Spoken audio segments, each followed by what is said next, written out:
be here. So I will share briefly about the community, what's in the past, what's current, what we are doing.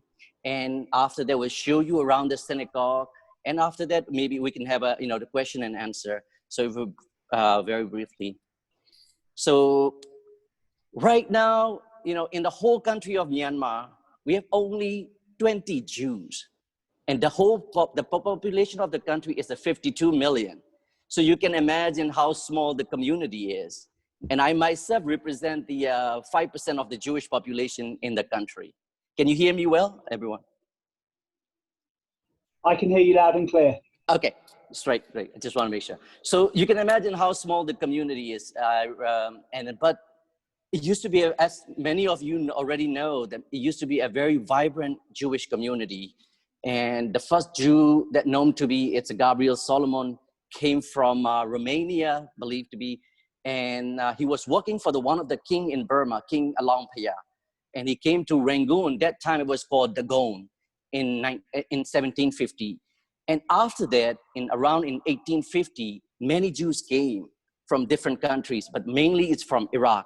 So a lot of Iraqi Jews, Iranian, and some Egyptian. And the main reason that they came to Burma was obviously for the business reason, but the business grew and more came to to Burma, and mainly they reside in Yangon. And in 1910, the mayor of Rangoon was Jewish, and the mayor of Bassein that I showed the photo right here, it's the mayor of Bassein, Raphael. And he was also one of the richest men in Bassein.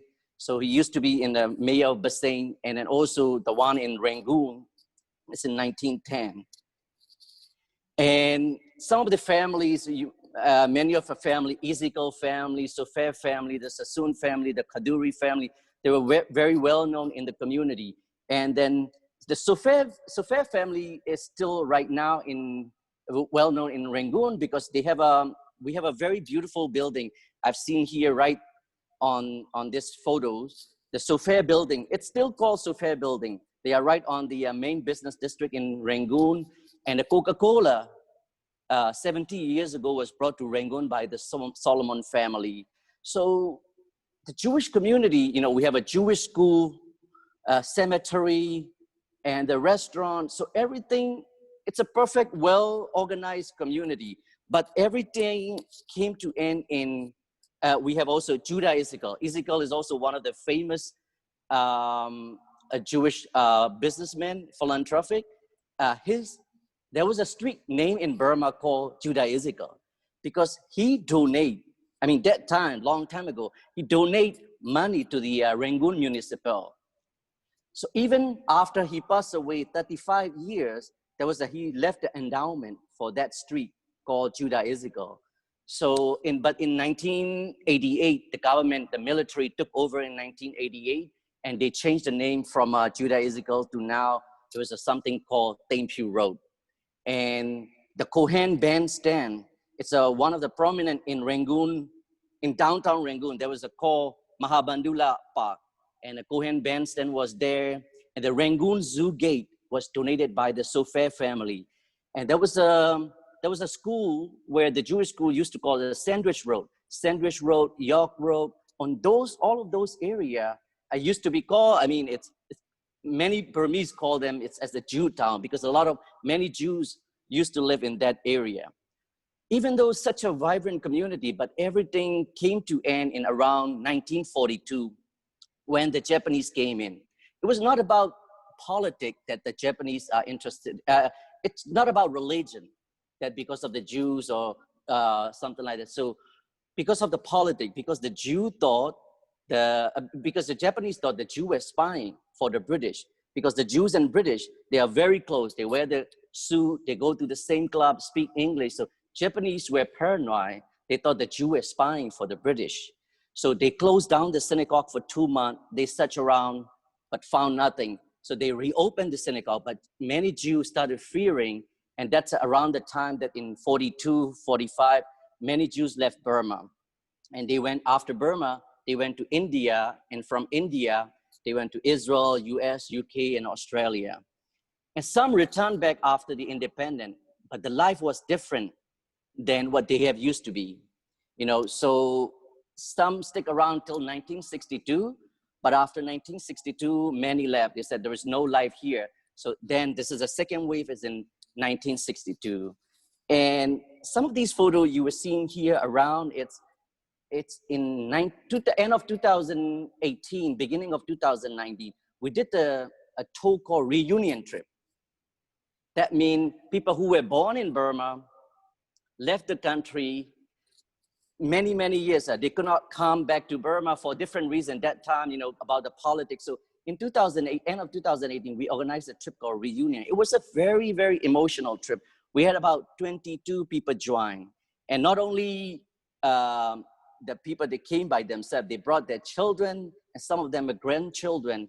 And they came back to see the synagogue, the cemetery, and also the some of the area, the houses that they used to live.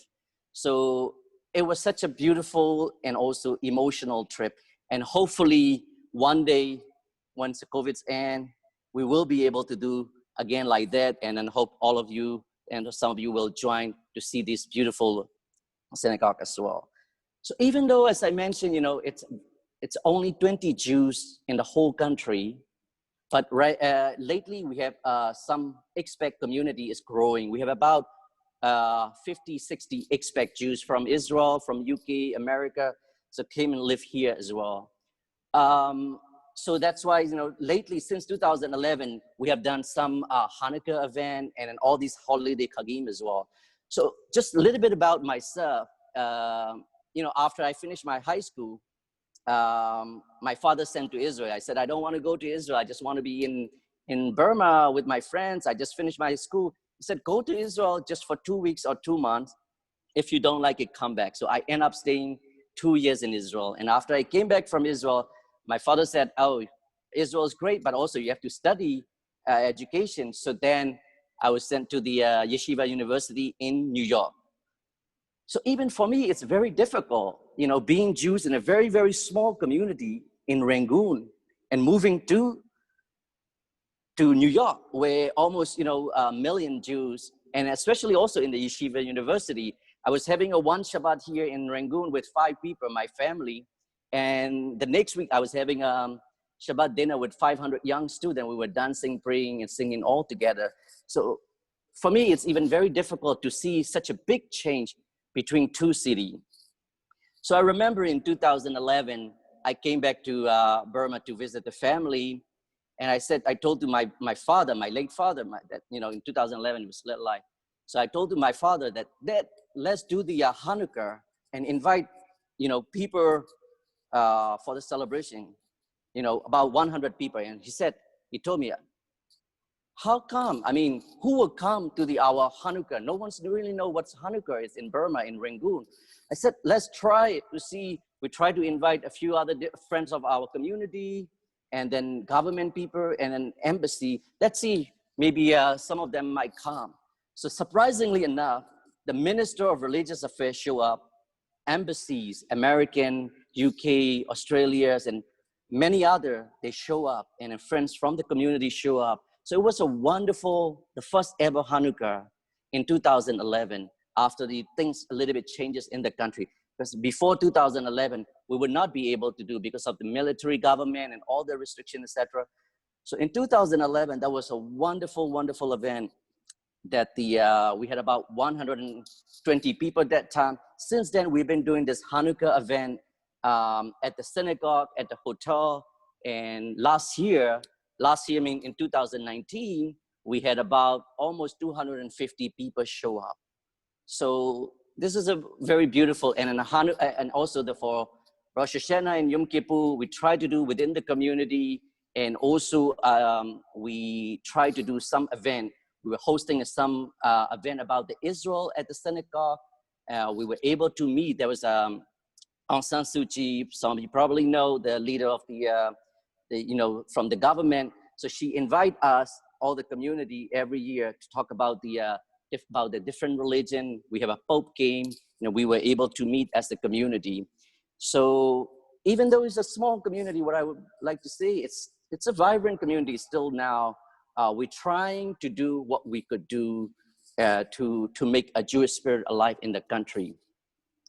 As you can see also here at the photo, even though it's over 130 years old, we just did the renovation recently in 2019. You can see the photo of the synagogue here and the two beautiful Torah. We used to have about 126 Sefer Torah in Rangoon Synagogue, so that's amazing.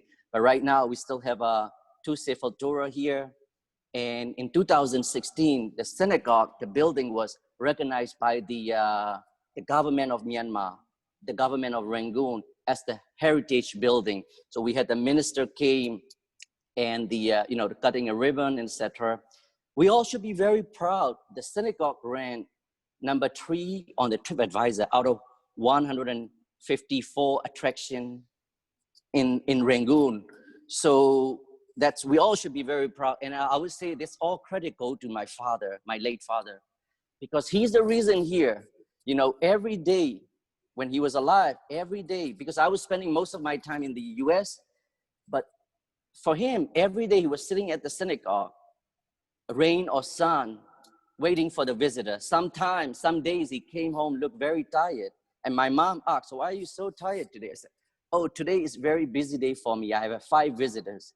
So in about 25 years ago, having a 5 visitor to the synagogue was a very busy day. But right now, before COVID, we have about 20, 40 people coming, you know, the tourists, Israeli and non-Israeli and others are coming to visit the synagogue. And you know, I mentioned before, we are having a Hanukkah and others, but 20, 25 years ago, it's very difficult to do any event in Rangoon. And I remember when I was young, my father took me around to some of these small hotel and in where Israelis stay. Around the time of the Pesach, he took me around and we post a poster to the at these small hotel saying, "A tree may be alone in the field, a man alone in the wall, but the Jews never alone on his holiday. Join us for the Seder." And even non-Jews saw and came to our place and say, "We're not Jewish, but can we join you for the Seder?" So that's how difficult the community was before. And I'm sure around the world, you know, being a small community, it's sometimes it's very difficult, but hopefully, you know, we will continue to do for the many more years as well. And briefly about the Israel and Myanmar relationship. Even in Myanmar, not many people knows about the relation between the two countries. And you can see some of these wonderful photos. And our Prime Minister, UNU, was the first ever Prime Minister after Israel got independent. It was not United States, Australia, UK, or any other big country. It was him, the first ever head of state to visit Israel after Israel got independent. And Burma and Israel got the independence almost the same year in 1948. So he was the first ever prime minister to visit Israel. But not only that, David Ben-Gurion made a historical trip to Burma, and he stayed 17 days. That was his longest trip ever while he was as the prime minister of Israel. So he stayed in Rangoon, and also he got a degree from the Rangoon University. And the relationship has been great till now. Every year, the Israeli embassy in Myanmar is sending about 100 students to study agriculture in Israel, and it's rotating every year. Some coming back, some going. So the relationship between two countries, it's still very strong. So that's, even though, you know, it's a very small community, sometimes it's a very difficult, but our main reason we are here, we're trying to keep the Jewish spirit alive, and hopefully many more years to come. So that's just a brief introduction about the, you know, the community, etc. And then I will be more than happy, before showing the synagogue, I'll be more than happy to answer any question that you may have as well. If anybody has questions, if they want to put it on the chat, and then I can unmute them.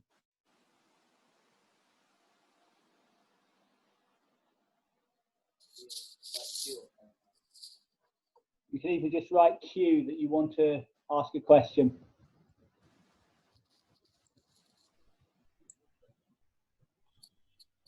While waiting, I've got a couple of people I want to introduce. We have, I think we have Rabbi David of Joseph Kai on the call.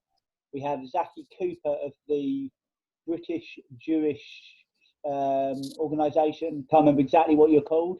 You've changed your name a couple of times. Okay, there's no questions coming through, so go ahead, Sammy. Okay, should I go ahead, show around the synagogue, and I'll come back for the question later? That sounds good. Okay, so allow me to put it here.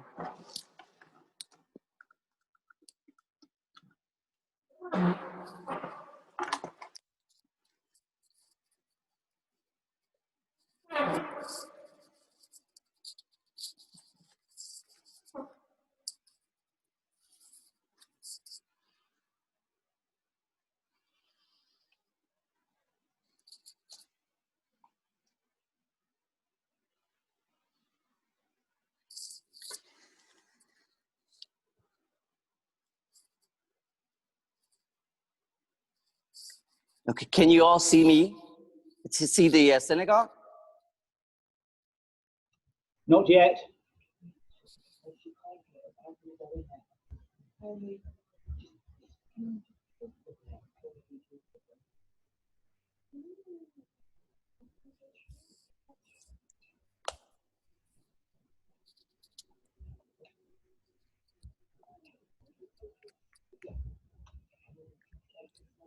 And how about now? Can you?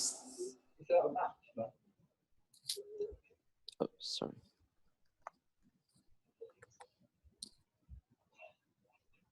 Can you all see the synagogue? No. I'm going to stop your screen share and see if that. Oh yeah, please, please stop the screen share so that.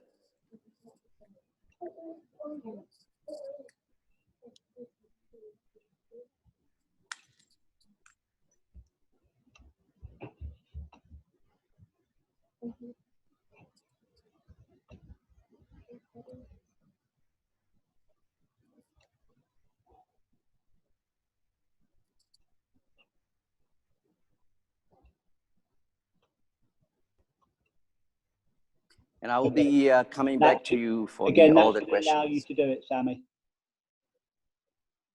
Can you see now? You see that now. Wonderful. You see that? Okay. So allow me to put it in here quickly.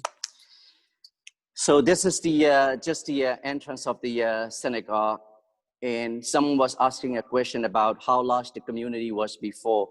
At peak, it was about 2,500, and mainly in Rangoon.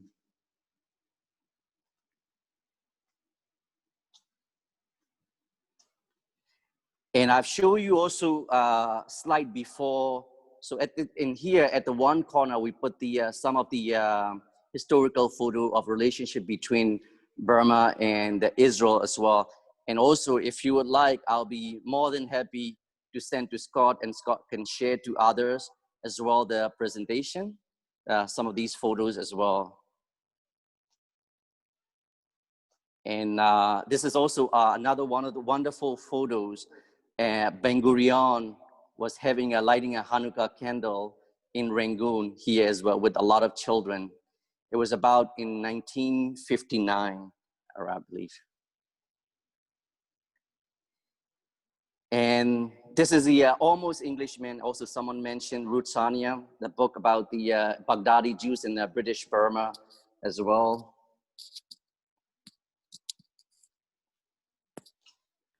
And Moshe Dayan was also in Burma.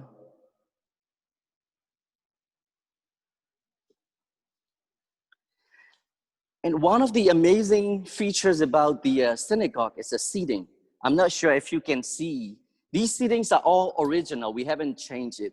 So the reason that it looked a little bit different than other synagogue is because, you know, it's facing each other. It's not only to the one direction. Because in any other synagogue, you're facing to the direction of the Jerusalem. In here also, it's a little bit facing to each other. So I was told that because it's a big family, some of them, they want to sit together, the family, so they make a seating arrangement like that. And also we have a dust, the small dust here. Now it's all empty. But 70, 80 years ago, you have to buy 1 year in advance to get these seating. And the Sassoon family, the Kaduri family, Ezekiel, the Sofer family. So you all have to buy 1 year in advance. So this is the bima. It's all original. And the only thing that we keep doing every 2 years or so is just trying to do the painting, the repaint, and the as well. So this is the also original, the beautiful bima that we have here with the 2 menorah.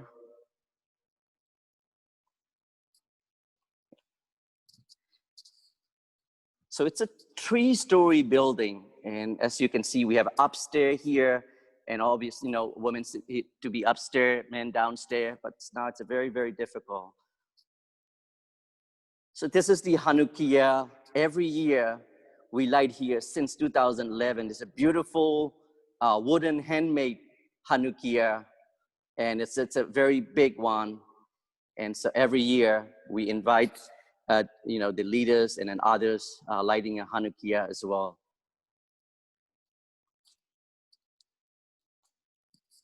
So this is the Torah room. Yes, you can see it's around our Kodesh. Usually is a small cabinet, just open the door. But in here, we have 3 big doors. And we have only 2 left here. So it used, there used to be, I was told there used to be about 126 Torahs here in this room. So that's why they have around our Kodesh, a very, very big 3 doors they can get in from here. And now we have only 2 left here at the synagogue. So we use it for the high holidays as well.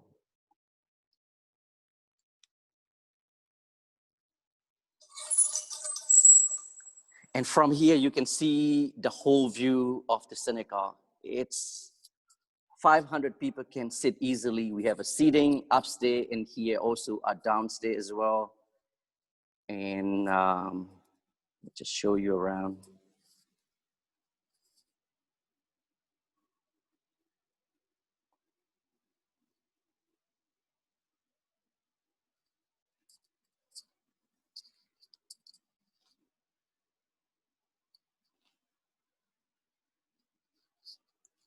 And the great thing about this is also the ceilings are very, very high. So you can see. It's a very high ceiling.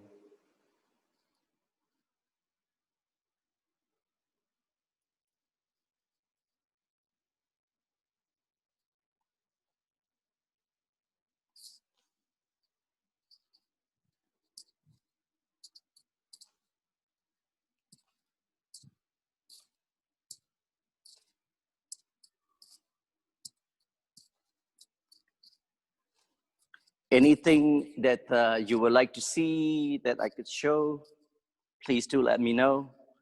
So there's upstairs, but it's also going to be the same view. If you prefer, I could go upstairs and to show you around as well. Scott? Yes, please. Okay. Also, I would like to show outside as well.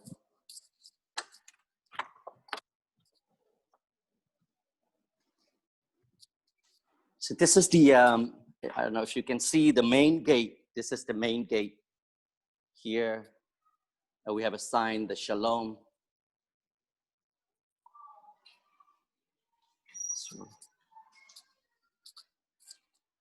So allow me to go upstairs. It's going to be a little bit dark here. So these are all original stairs. And it's, not sure if you can see, it's look very vintage. And these glass ceiling, the colorful one.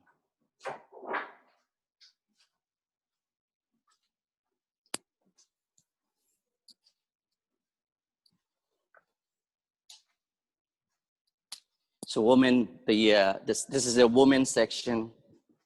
We have here, it's a lot of chairs.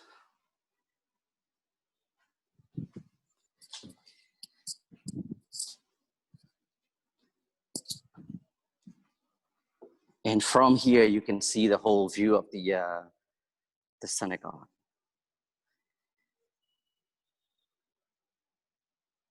In 2019, just right before the Hanukkah, did the renovation. Beautiful ceiling. It could be synagogue from anywhere. Because one thing is, many people amazed, American Jews and other, when they came to see the synagogue, they thought it would be a small, tiny synagogue, kind of like apartment. But they were all amazed when they got into. So that really showed the rich community that we used to have. And many of you, I think some of you are all here as well. So this is thanks to all of you, all your families, our families, and all these, what they have done to this community, the vibrant community. Hopefully, and one day we will be able to get together again. And I share you this story while looking at the synagogue. About 3-4 years ago, we had the gentleman from Ezra Cohen, came from Australia, and he visited the synagogue with his family. As soon as he got into the synagogue, he went to the one corner. He said, this is where his family used to sit there. And he cried for almost 10 minutes. And his family said, his daughter and then wife said, Sammy, leave, just leave him. It's there. So after 10 minutes, he came and to talk to me. He said, Sammy, you see this as a beautiful synagogue, but for me, I'm seeing around now the image moving around. I remember I had my bar mitzvah here. It was a very hot summer. People were throwing the candy. I was holding its melt in my hand. And he shared a few different stories that his younghood here at the synagogue.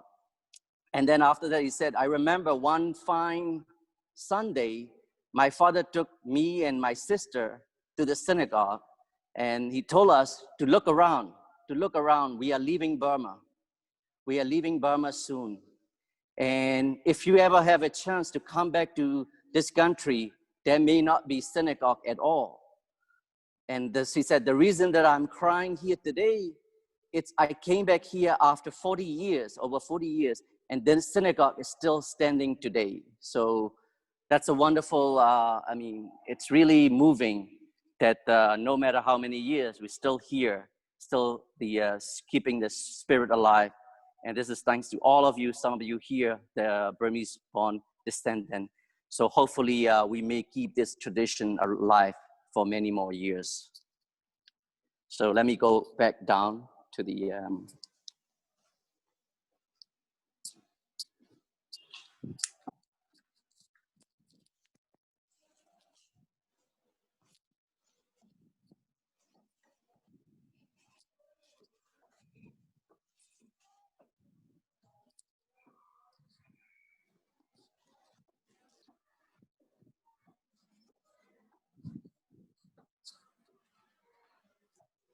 these are some of the souvenir thing when people buy when they come here. The menorah, it's all Burmese wood. These are some with the jade stone.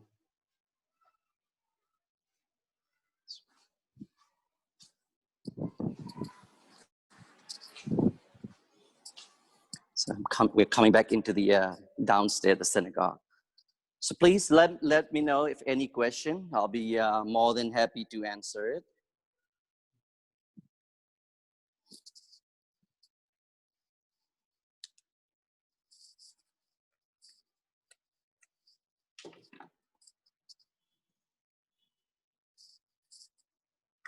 I'm going to read through the chat and ask the questions that we have.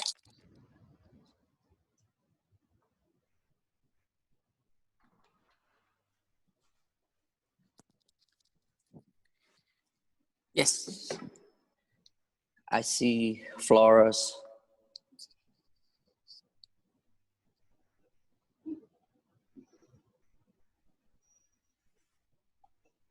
Somebody's asked, where else in Burma did the Jews live beside Rangoon? There were also the community in Mandalay, very small community, and there was a place called Mainu. Mainu is the we call this British town, English town. So that is about 1 hour drive from Mandalay, and that's became a summer place for many Jews. So they stay, winter in Rangoon, and then during the summer they go to Mainu, the English town. The reason is because it's the weather is very nice, pleasant up in there. So there were still some of these old buildings that the Jewish community, some of the Jewish family used to live there. So Yangon, Rangoon, and the Mandalay are the two key towns. Zaki, you've got a question. I'm unmuting you if you want to ask it.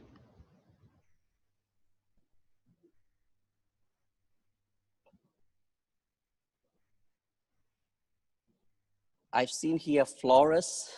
It's waving. Which Florence? Let me. Flores.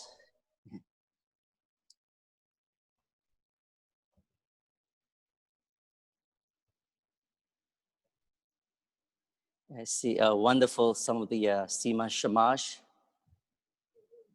Florence, you want to be unmuted? Which Florence? There's a Flores iPad.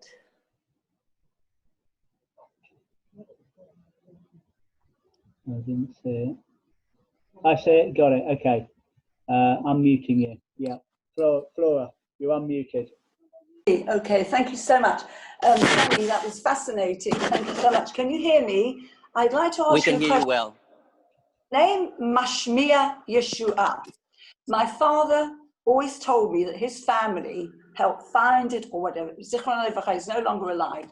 But he had a little synagogue in America and he called it Mashmia Yeshua, like a little steeple, if I may use that Ashkenazi word.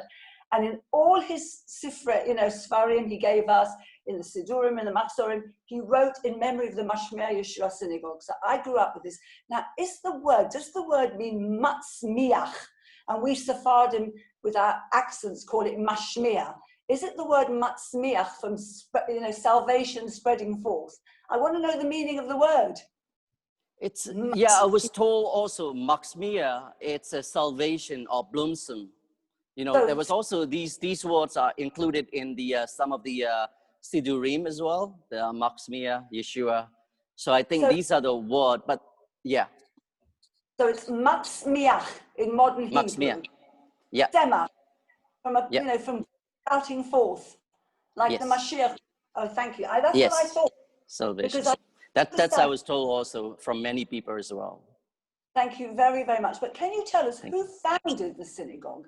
I mean, was it my father came from the Moses Ezra Gabai family, but does it tell us who founded it? My mother was from the Sassoon family. It was not one family or one person. There used to be a community that they believe, there's a growing mainly from Iraq. So they started it. And the architecture was also Baghdadi Jews. So slowly the community himself, and then as Florence, as I mentioned before, this used to be a very vibrant community, 2,500, mainly in Rangoon, and there's Jewish cemeteries, schools, and everything. So it must have been a really decent community as well. So may I ask you something? Are you married? I am.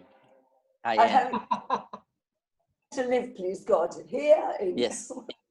So I go back and forth. I still live in the U.S. I'm from New York, so we commute every time. But now, but my heart is always in Burma. And even though I mentioned before, even though I was in New York, if I don't go to the synagogue in New York, no one's really care. But in here, you got to open the gate and etc. So even though it's a small community, but you feel like a responsibility. So hopefully, B'ezrat Hashem. Amen. Thank you. I'm going to hand over the floor to Diana Daniel. Hi, Daniel.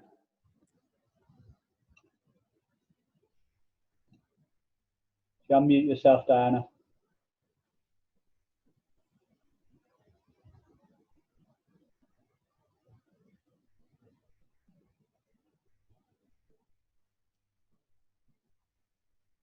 Okay. There was a question somebody asked Sammy about how easy is it to access the Jewish cemetery?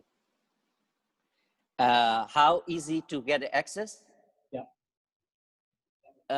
It's pretty easy. I mean, it's in a downtown area. People can go and go there as well. I mean, so since 1997, the government closed down the old cemetery. So give a new cemetery is like 2 hours away from the from Rangoon. But the old cemetery is still in Rangoon. It's not far from probably about 20 minutes from downtown Rangoon. There were over 630 gravestones in there, and many family. And it was very emotional when we did these tour in 2018, end of 2000. So many people went to visit these cemetery, and also amazingly, some of the places that they used to live. And someone mentioned here on the chat, the York Road, Sandwich Road. Some of these buildings are still remain the same.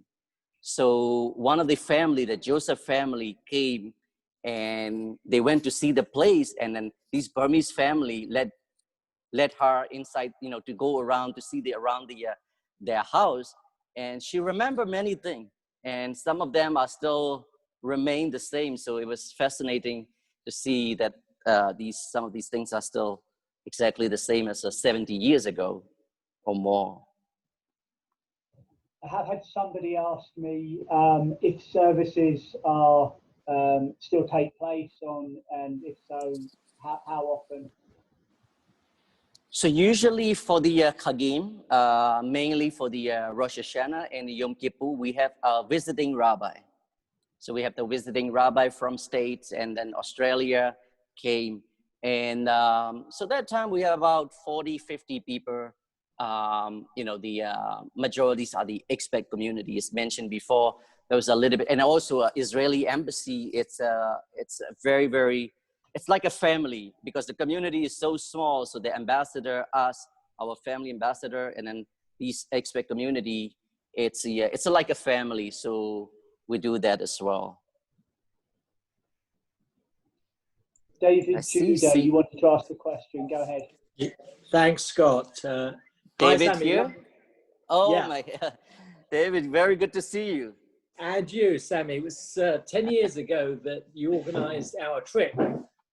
Exactly, fact, yeah. Your dad was in charge of the synagogue at the time, so we went to see him. In fact, you were very kind, because I couldn't get my payment through, and you still let our trip continue. So it's fantastic to see the synagogue looking so beautiful. It's obviously was refurbished since we were there 10 years ago. Yes. And you also kindly organised a trip to Bassein, where my dad worked for the mayor, Johnny Raphael. Yes. So we went to see the cemetery in Bassein, which was surrounded by a village. And I thought at the time, how long is it going to be until the cemetery is just taken over completely? Is it still there, or has it now been taken over? It is still there. It is still there. And then also just recently, just before the COVID, one of your family member from US. Yeah, that was Tim and Elona. Not Tim and another one. Moselle. Tim also came here, but this Moselle from Australia. Not from Australia, from this slip in my mind, but they came also, and they went there and meet the family. The family is still there, and also they even put the Magen David and new sign at the cemetery. This on the gravestone, So it's still there. It's far away, so it's it's good. Yeah, I forgot. I just slipped it in my mind. They were born in Burma. They were spending here at least 12 days in Rangoon. Only 12 days. Just Rangoon alone, 12 days. They walk around the places where they used to live to the synagogue. So it was a wonderful memories as well. But also, I still have your book, the one that you have make a documentary one. I still have it in my office, and yes. So it's also helped me a lot to see, to understand how the community used to be like before. So that was a very helpful book as well. Yeah, that was lovely. So great memories, Sammy. It was good. Thank you, Ross. after that book was written, after my parents passed away, my dad passed away, we found, I'll send you a copy, we found, it looked like a ketubah, but it was a semicha from the community in Baghdad, appointing him as a shochet. Wow. In Rangoon. In So Rangoon. In Rangoon. I'll send you a copy of That's that. a very wonderful. Thank you very much. Thank you, David. David, Really before you go, treasure it. what book is this you're referring to? My dad used to talk a lot about his past in Rangoon and that he went to Calcutta when the Japanese invaded. And so I wrote my dad's life story for his 90th birthday. So there's a lot of history and background about his growing up in Rangoon. And there's a copy of it in the Museum of the Diaspora in Tel Aviv. Is there a copy at the British Library? There isn't, no. I don't think so. There was somebody else wanted to speak. iPad, whoever that is, I'm going to unmute you.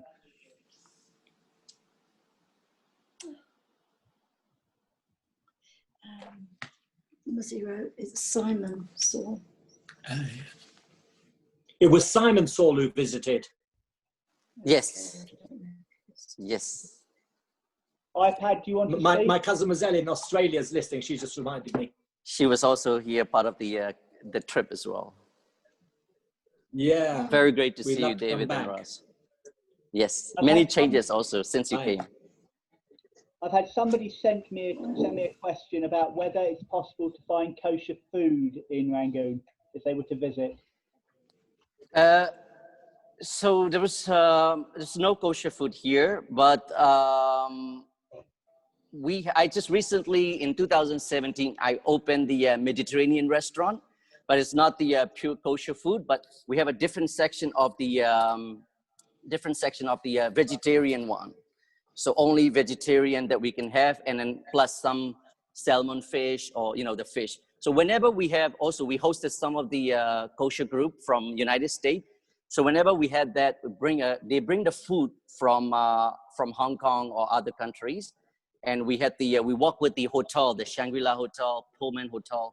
So they store us these food, and then throughout the trip, also they came with the mashkia as well. So in some way we could do some arrangement like that as well. I'm going to give Joyce, she wants to say something. I'm unmuting you, Joyce.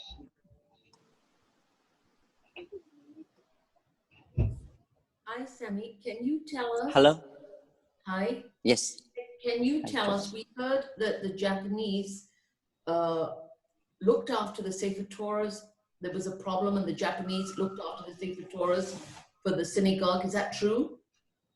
Yes, so it was an amazing story. I think some of you already knows about it. So they came to search around the synagogue, and the community member at that time were very worried that they would do something bad to the Torah. The Aron HaKodesh that I show you, that room used to have a many Sefer Torah. And for some reason, I was told this wonderful story. They came around such, and once before they get to that room, I don't know, something happened. They just stopped and they left. So they didn't even have, the chance to destroy anything, or so just look around and they found nothing. So they left the synagogue. And also I see here on the someone mentioned in the chat room, there were 7 people from the community were taken by the Japanese, 7 head of the leaders, including one from my grandfather, and someone here mentioned also a family member was killed as well. So 7 members were taken by the Japanese for almost 6 weeks, and they were integrated. They're asking a question and some torture, but at the end they found there was no connection between the Jews and the British. So since then they left, but the Jews started fearing. And I see someone here mentioned, I just saw it on the one of the chat, one of the family member was also taken by the Japanese army in Rangoon, Joyce. Is there a mikveh attached to the synagogue? There is one right next to the synagogue. It's a small one here as well. It's still there, still there. Thank you. Thank you. I have a different question that's come from Zaki Cooper. Broadly speaking, the only time that we hear of Burma in the news here is when something bad's happening, mostly relating to the Rohingya community in Rakhine province. He wants to know, has this affected the Jewish community in any way? Has the Jewish community got involved in this issue at all? It's not. Who does right?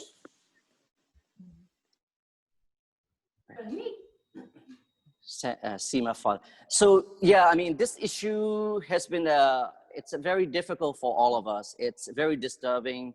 I mean, as a minority ourselves, you know, we deeply concerned about these Rohingya issue as well, and it's affecting not only our community, but I think the whole country as well. And this is a very sad thing. And I hope the government, the people who involved in these will try to fix this issue as soon as possible. This is a great concern for the Jewish community as ourselves, as a small community. Hopefully, you know, there will be a solution for them, for the Rohingya issues as well. I want to give the floor to Florence Dawood as soon as I can find her name on the list. What are you down? What is she down as? I'm going to give over the floor to Barry Stern first. He's had his hand up for some time. Barry, can you unmute yourself and speak? Yes, I have done. Yes, thank you very much. Hi, Barry. Sammy? Hi, Barry. Sammy, that was a very interesting talk and also a tour of the synagogue. Something that I noticed right at the very beginning of your talk, when you showed a picture of the Lord Mayor of Rangoon, was that he was actually dressed in Masonic regalia. Now, I am a Mason myself. I'm actually a member of it's not, shall we say, a strictly Jewish lodge, but it has 99% Jewish members. We're based in London. So I was just curious as to wonder why, as a Lord Mayor, he was actually dressed in his Masonic regalia. Right. So when I got these photos from the family, I posted on my social media as well, and many people were asking that question as well. I believe that was the that was the dress. Oh, I see. So the Lord Mayor would dress as a Mason, as a Mason, if you like, uniform then. Okay, yes. right. So I think this is one of the photo that maybe he took it with this dress. So yes, he wear that. Okay, thank you very much, and thanks again. Thank you, thank you, Barry. Talk. Thank you. Thank you. I'll add to that a little comment. My late father was a Freemason. He was born as a young boy in Rangoon and left at a rather young age. But he always spoke that when he became a Freemason much later on, he realised that his father had used a lot of phraseology that would indicate possibly having been a Freemason himself. And it would be interesting to know or to look up one day if Barry, you may know this, where the Grand Lodge keeps records of far-flung Masonic communities. They, as far as I understand, Grand Lodge in London keeps records of all members. I don't think it's worldwide, but certainly anybody in England and Scotland and so on and so forth. So yes, I mean, I'm sure it's possible that you could look your father's or grandfather's name up and see what lodge he belonged to, and also what rank he aspired. Thank you. Thank you. Florence Dawood, Florence Salam, I'm going to put you on in a second to give you the floor. If you unmute yourself, Florence.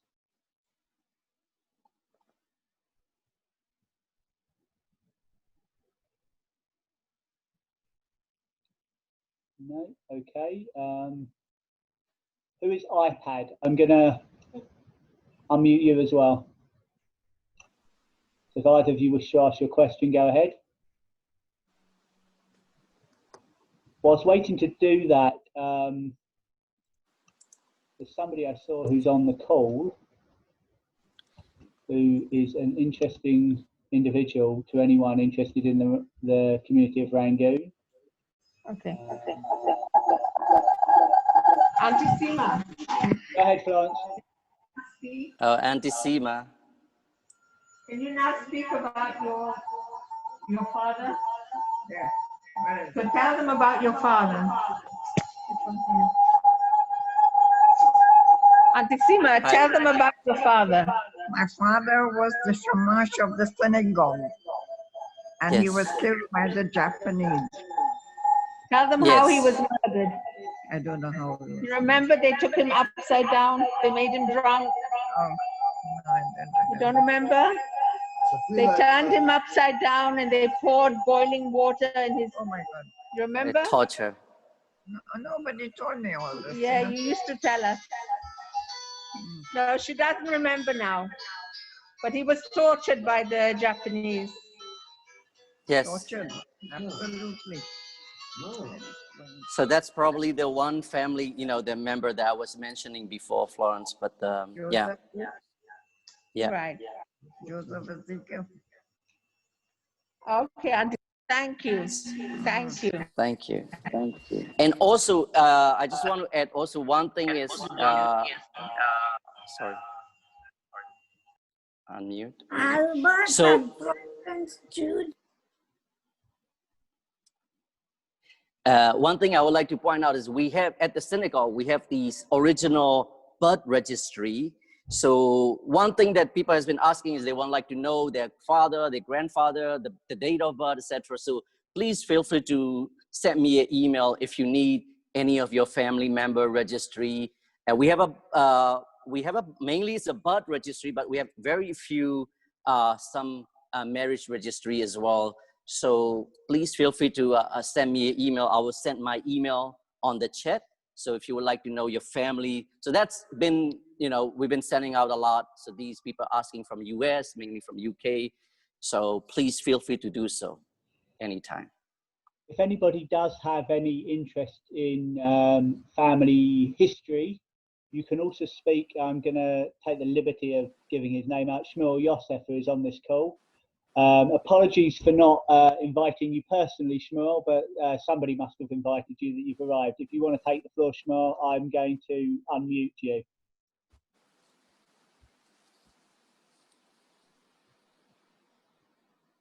And I can get to it.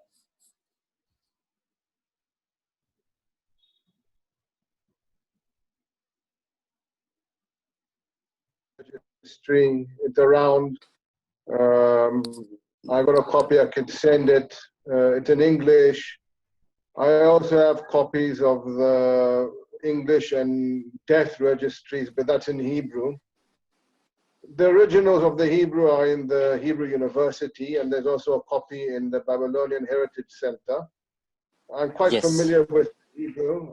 If anybody has got a date of death of a particular relative that died in Rangoon, if they can give me a year or approximate year, then we can figure it out. We can find it. And thank you. And the death and the birth registry is around. Also, we can send copies. It's there. Also, the Sephardic Federation. What do they call it? Sephardic Federation in New York, American Sephardic Federation. Right, they got copies as well. They got actually the copy of the English birth registry, English version, and I gave them the Hebrew copies of the Hebrew ones, the death and the birth ones. The marriage ones I wrote there. I don't know. You got a copy there in Rangoon. Very few one. Majorities are the birth registry we have here. And like you said, also, as far as I remember, American Sephardic Federation has it as well. Right. They got it from some fellow. He happened to be visiting Burma. I don't know how he got it. This is what I was told by my cousin, but he somehow or another got it and gave it to the American Federation of Sephardim. Whereas the Hebrew ones are in the Hebrew University Givat Ram campus, not the Har Tzofim campus. Then the Archeon, and if you want to see the original books, how they got it, I don't know. Maybe it was a long time ago. Yeah, they probably one of them. I guess one of the ambassadors of Israel took it. Ambassadors. Yes. I guess I don't know, but it's there. Yes. And yeah, we got copies of it. So also, Dr. Avram Ben Yaakov writes a whole section of Rangoon Jews in his literature, as well as the Baghdadi Jews. He's covered the whole of Baghdadi history, basically. Dr. Avram Ben Yaakov. Right. I got all his books, most of his books with me. He mentions all the families, most of the families, the Achamim, Thank you. all the main people, the honored people and family. Yeah. Thank you, Shmuel. Okay. If people want to put their names into the chat, their email address into the chat, that'd be helpful. If anyone has any further questions, please let me know. Otherwise, what I intend to do is to leave the call going for anyone who wants to, and just open it up for anyone who wishes to talk. There was a question, somebody asked whether there was a mikveh still in Rangoon and whether there was ever a rabbi. We have a visiting rabbi. Mikvah, we have, as mentioned before, we have it in next to the synagogue. I cannot show you right now because it's dark, and maybe hopefully I could send you some photos as well. A very small mikvah here. And I also just share my email, so if anyone like to have these presentation copy or any other photos or family histories, stuff like that, please feel free to do so. And yeah, so that's why I think thank you very much, all of you. Really, whenever people ask, you know, being Jews in a small community, 20 Jews is a very, very small, tiny, but I never felt alone, because the reason is I always think about as a part of the larger community. The one that we have here today, thank you, Scott, for organizing it. It's a part of the community. I always consider this as a larger part of the community. So that's why I never felt lonely or left alone. So thank you very much for doing this. Really great idea.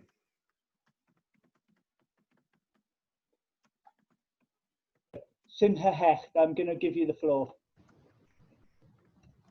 You need to unmute yourself.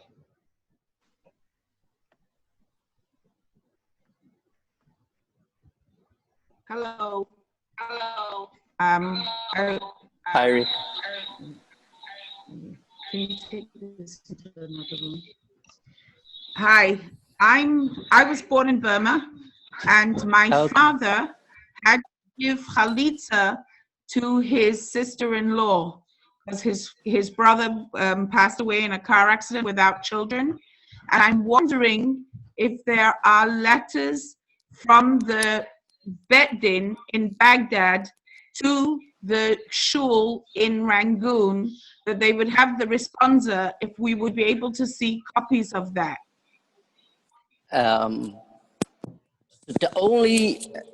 can you hear me, Simcha?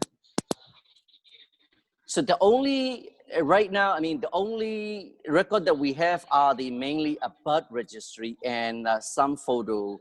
I don't see any letter. So do you know around which year?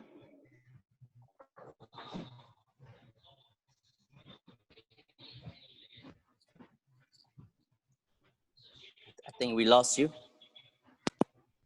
My mother would know. Esther, what year?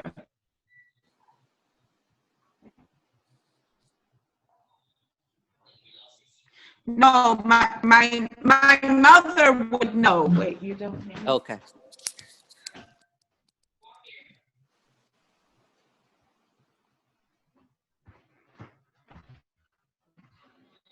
Can you hear me? I'm having problems with my devices. We can hear you. My mother, who's their iPad, she would know what year. I will give the floor to the person called iPad then. One moment. There are two people called iPad. Well, I'll unmute them both and one of them can talk. What year did Daddy give? What year did Daddy give chalitza? 47. Did you hear? 47. Right. Okay. So I will look into it, but as far as I know, do you see her there? It's Seema's sister that he gave chalitza to. Seema Shamash's sister. Okay. Rachel Shamash, she had no children. So Daddy had to give her mitzvah. I do have, somebody's put a message in there about kashrut, and somebody who says here that they're known to be very strict, or I know who it is actually, they're a very strict person and they managed to had no problem with kashrut while in Burma. Carry on.